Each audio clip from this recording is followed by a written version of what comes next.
We'll just start by saying Pat Q. Right, this is Chris Wharton and Amy Bucock, Unit 15, Task 1. Right, guys, we'll start off with P1 then. Describing the principles of fitness training. So you've researched the components of fitness. Talk to me about those and link it to principles of fitness training.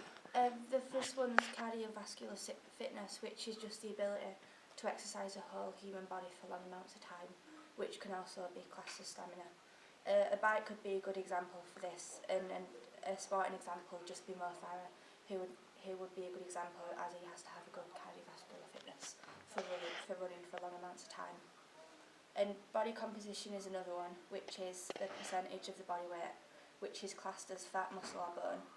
It helps people depending on what type of sports they do, such as heavy rugby players are a lot more effective in the scrum than light players. However, light long distance runners would always be heavyweights. Tom Daly would be a good example of this, as he's a skinny diver who needs to have good body composition. Flexibility would be another one, as it's the range of movement movement possible at various joints. Being flexible helps to stretch and reach even further. A gymnast would need to make sure that they have good flexibility, as they can do this by making sure that they have the full range of movement that's needed. Reece Beckford would be an example for this, as he's a gymnast from Great Britain, as he needs to be flexible for what he does. Muscular strength, which is the amount of force that can be produced by a single contraction of muscle. This helps athletes to hit, tackle and throw. An example of this would be Sam Tompkins tackling in rugby, as he needs all the muscular strength that he can have, that he can get for him to play how he needs to, and for him to be at the top of his game. And then muscular endurance, which is the ability of the muscle group to continue muscle movement over a length of time, as this helps athletes to sprint or repeat quick actions for a longer amount of time. A football player would need to have good muscular endurance in his legs, as he's constantly running about and needs to be able to keep up with the speed of the player's game. A treadmill is what you would use to help you with your muscular endurance. Right, physical related components, we've got speed, which is the different rate which an athlete is able to perform in a distance, or how quick an athlete can move.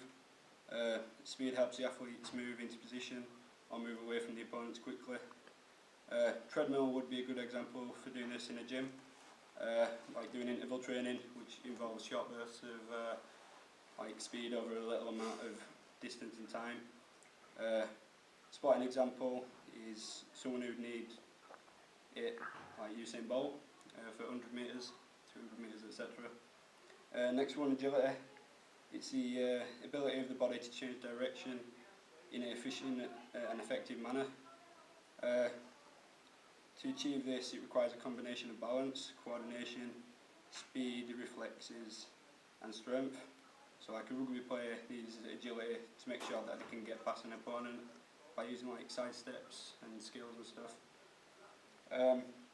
Balance is the ability to maintain an upright posture while still moving, and not falling over.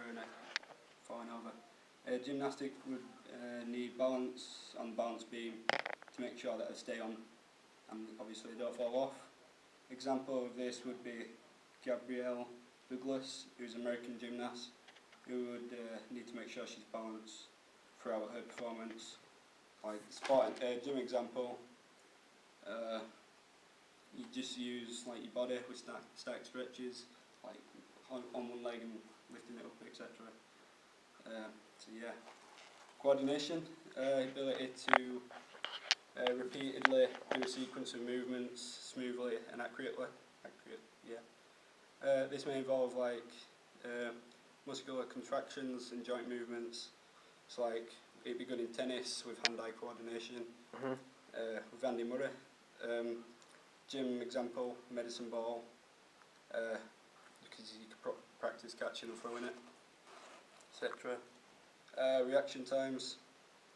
It is the interval time between the presentation of a stimulus and the Right, you tell me what reaction time says. In the initiation, Reaction time, like it's basically like how quick you react. yeah. So like if you're like Usain Bolt or someone on the start line, if you hear the like gun go, you just go straight away. Can you think of any other examples of reaction time when it's important in sport? It's like with rugby, if you don't get the timing correct, so like for a pass or anything, just slightly, it could be forward or back, too far behind you, etc. Right, and what do you say, Emma? Or for catching. Right, for catching as You know well. when they do that with cake, Right, and flat for catching it. yeah. And if they don't time it correctly, they might miss. They might not get it. Right, Like how okay. they want to. Yeah, is that right? Next one. Last one, power.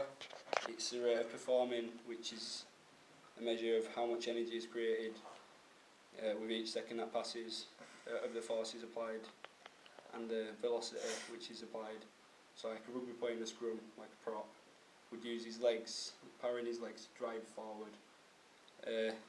Like example in gym, 1 rep max, like with a chest press, where you're trying to get as much power as you can with weights and everything, and just see how. Do you know what power is a combination of? What's it? 2 S's. Is it speed and strength? Yeah, good. Alright, speed and strength, yeah? Yeah. Okay, good. Alright, so, is that everything you got for P1? Yeah. Right, let's move on to P2 and M1. So, describe and explain the health and safety considerations associated with exercise programs and sessions. Off we go. The first one is PARQ, which just means physical activity readiness questionnaire, Yeah. which is where which is to determine the safety and possible risk before participants take part in the exercise. This is based on the answers of the questionnaire. This usually takes 5 to 10 minutes to complete the survey, and you do it before you do any other activity. The second one is a risk assessments, which is something that you have to do if you're in charge for any activity for any place that you are, which is to highlight the possible risks of that activity which is in the area. It also says how you could solve that problem, such as sports halls, and if there's like a floor boarded up, you would write down to cone off that area and to stay away to avoid any risk of injuries. Contingency plan. This is a plan what you use if you can't do your first choice activity.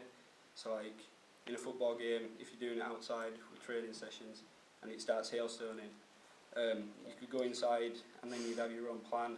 So you could change it into an indoor 5-a-side football or something. It's important to get back up. So there's always something that you can fall back on if you can't do what you originally planned. Staff training.